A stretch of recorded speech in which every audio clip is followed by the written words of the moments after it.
ఆలోచన చేయమని అడుగుతా ఉన్నా. 2,46,000 కోట్ల రూపాయలు ప్రతి పేదవాడికి కూడా మంచి జరిగిస్తూ ఆ కుటుంబాలకు మంచి జరగాలని ఎందుకు మీ బిడ్డ చేయగలిగాడు, ఎందుకు చంద్రబాబు అప్పట్లో చేయలేకపోయాడు అని చెప్పి ఆలోచన చేయమని అడుగుతా ఉన్నా.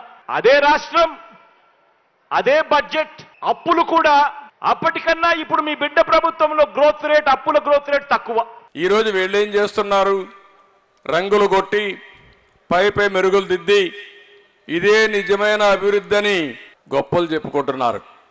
సంక్షేమ కార్యక్రమాలు మాట్లాడుతున్నారు.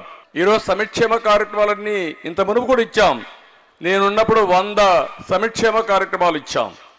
అన్ని కార్యక్రమాలు రద్దు చేసి కడాన ఒకప్పుడు స్కాలర్షిప్లు 16 లక్షలు 18 లక్షలకు ఇస్తే ఇప్పుడు విద్యా దీవెన అనే పేరు పెట్టి 10 లక్షలు కుదించి దానికి బటన్ నొక్కి వాళ్ళ పేపర్లో ఫుల్ అడ్వర్టైజ్మెంట్ వేసుకుంటే ఇది అభివృద్ధి కాదు.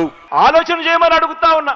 2,46,000 కోట్ల రూపాయలు ప్రతి పేదవాడికి కూడా మంచి జరిగిస్తూ ఆ కుటుంబాలకు మంచి జరగాలని ఎందుకు మీ బిడ్డ చేయగలిగాడు, ఎందుకు చంద్రబాబు అప్పట్లో చేయలేకపోయాడు అని చెప్పి ఆలోచన చేయమని అడుగుతా ఉన్నా. అదే రాష్ట్రం, అదే బడ్జెట్, అప్పులు కూడా అప్పటికన్నా ఇప్పుడు మీ బిడ్డ ప్రభుత్వంలో గ్రోత్ రేట్, అప్పుల గ్రోత్ రేట్ తక్కువ. ఈ రోజు వీళ్ళు ఏం చేస్తున్నారు? రంగులు కొట్టి పై మెరుగులు దిద్ది ఇదే నిజమైన అభివృద్ధి అని గొప్పలు చెప్పుకుంటున్నారు. సంక్షేమ కార్యక్రమాలు మాట్లాడుతున్నారు. ఈరోజు సంక్షేమ కార్యక్రమాలన్నీ ఇంత మునుపు కూడా ఇచ్చాం.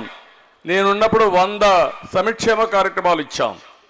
అన్ని కార్యక్రమాలు రద్దు చేసి కడాన ఒకప్పుడు స్కాలర్షిప్లు 16 లక్షలు 18 లక్షలకు ఇస్తే ఇప్పుడు విద్యా దీవెన అనే పేరు పెట్టి 10 లక్షలు కుదించి దానికి బటన్ నొక్కి వాళ్ళ పేపర్లో ఫుల్ అడ్వర్టైజ్మెంట్ వేసుకుంటే ఇది అభివృద్ధి కాదు.